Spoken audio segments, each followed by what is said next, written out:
Week 5 homework help, Fundamentals of Mathematics, problem 111.10.24.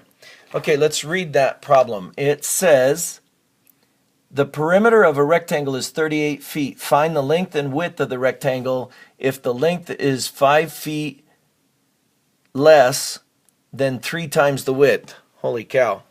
All right, let's figure out what we're looking for here. We're looking for a length and a width, right? And what do we know? The perimeter equals 38. Okay, let's just dissect the problem a little more and then we'll come back to the perimeter.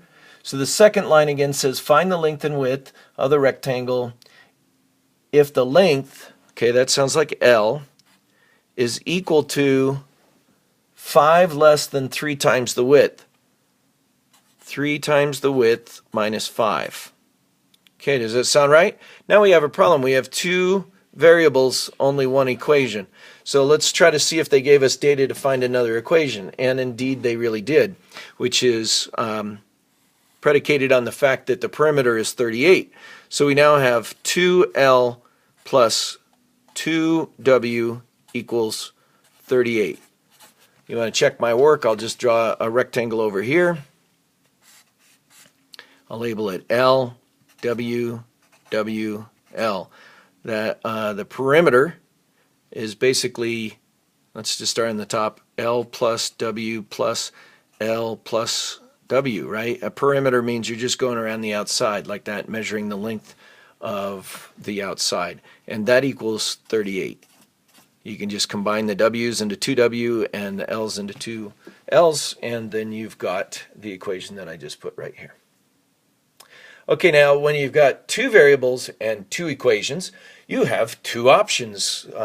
There might be others, but those are the 2 I know of, which are substitution and elimination. This particular problem lends itself really nicely to substitution because we have one of the variables defined in terms of the other variable already done for us. So basically what we need to do in substitution is we look at the second equation and we look at where that variable that's defined, where is that used in here? It's right here. So we rewrite this equation as 2 times 3W minus 5. Okay, we just moved this value into there. That's what you're substituting. Okay, plus 2W equals 38. All right, now we have to figure out how to solve this. First thing we do is go ahead and distribute this across. So we've got 6W minus 10 plus 2W equals 38. All right, we can do whatever we want basically to these equations as long as we do the same thing to both sides of that equal sign.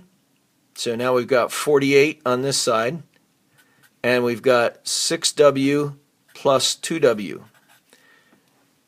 So that's 8W. 8W equals 48, which W equals 48 divided by 8. 8 and 8, 16. 16 goes into 48, 3 times, so that sounds like a 6. So W equals 6. Now we can go back up here and we know one of the answers, right? Or at least we think we do. Now what we want to do is go back to the other equation and we want to substitute in now the value we have for W. So I'm going to grab another sheet of paper.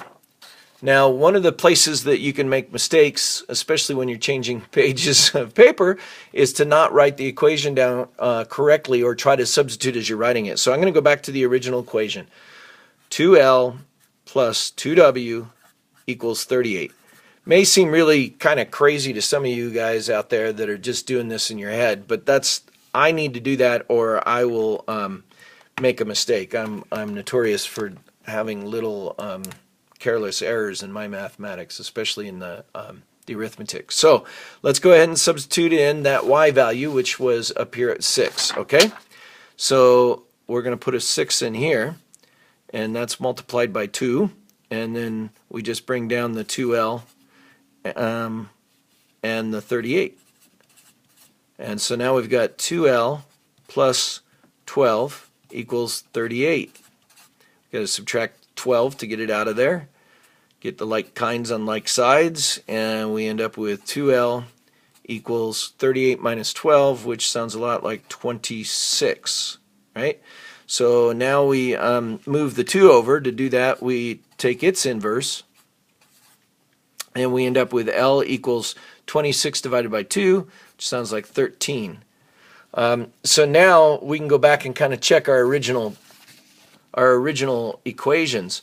So one of the original equations, well, let's go ahead and put in L equals 13 and see if this works. Okay? So now let's just put in those numbers. So we said the length is 13 and the width is 6.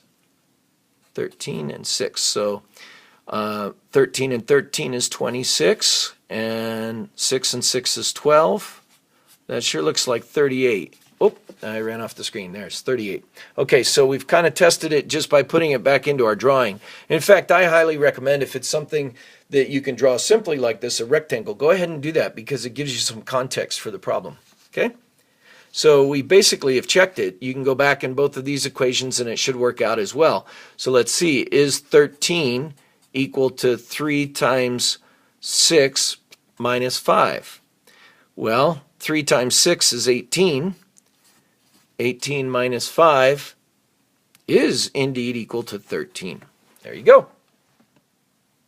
Hope that helps.